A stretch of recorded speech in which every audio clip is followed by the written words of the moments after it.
Hi everybody, Wendy Sellers here, the HR lady. I want to chat with you a little bit today about some overlooked hiring tips. Now, some of them might seem obvious to you, but I know many people are still hiring even in the summer, and we need to make sure that obviously we're in compliance with all local labor laws. So when you are maybe even hiring remote, or you're thinking I'm gonna hire from another state and relocate somebody in my beautiful state, make sure you know that there might be some recruiting based or interview based hiring laws that you need to comply with there. So number one, look that up for the states that you're considering relocating from.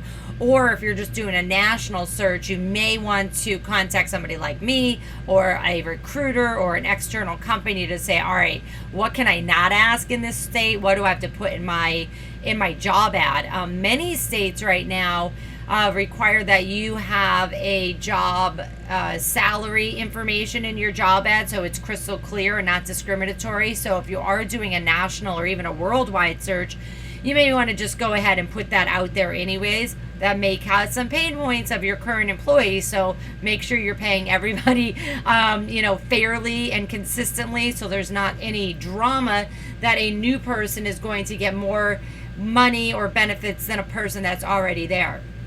Background checks as well may be something that you need to do for your organization or that you choose to do, but you do want to make sure that you understand, can you do a background check before you make an offer, after you make an offer? What questions can or can't you ask during an interview? Generally speaking, the rule of thumb is not to do a background check until after a conditional offer of employment is made. However, if you were my client, I would tell you, listen, if you have a strict policy on a certain, maybe a felony of X type of offense, then put that on your careers page, put that in your job ad so they know. If you're very open to hiring people with criminal records, but maybe they have to be X amount of years old, then put that in there too, so you can rule out people applying or not applying because they make assumptions and think you won't take them. The one thing that I do want you to be careful of is, I hear this a lot, is, oh, we hire for cultural fit. I get it. You want their values and their behavior and maybe even their experiences to reflect those that you want in the company. But many lawyers and courts have judged that the term cultural fit is actually a hidden term for discrimination, meaning we want everybody to look and sound the same here. And we don't need that in the organization. And if you do, then you're doing something wrong. But we want to make sure that our culture is open to bringing in people that are different than us, because we just might learn something and we might be able to change our culture for the positive. So be careful when you were using words like fit or cultural fit. I would also say, during hiring, other tips are be proud of the benefits you have. Even if you think, oh, everybody has them, be proud of them. The best solution would be either to, or do both, have a careers page with all your benefits listed on there. Hyperlinks would be great too. And if you have clients or candidates that aren't internet savvy, that's just not the way your organization or your industry works, then make sure that you have like a PDF you can email them, and or handouts that you can say, here's all our benefits, thanks for applying, we'll get back to you, just so they know in advance what they could possibly get.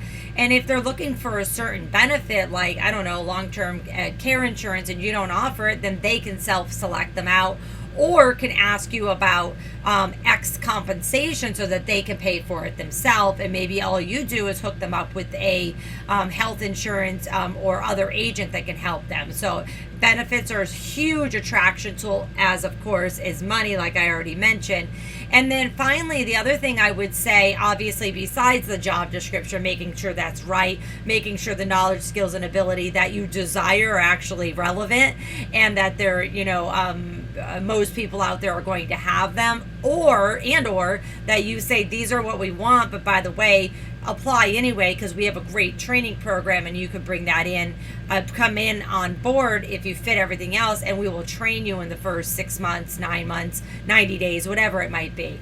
Finally, let your employees, your candidates who are getting closer to selection, and or your candidates who have already been extended an offer, let them know what your onboarding process is. What does the first week look like? What does the first 3 months look like? Or how are you going to help me succeed? How am I going to give feedback, me being the candidate? How am I going to give feedback to my manager, HR, the executives, to let them know, hey, I'm drowning here, or things are going really fast, and I need a little bit help? Or the opposite, I'm picking up things really well. Can we speed along this new hire orientation process?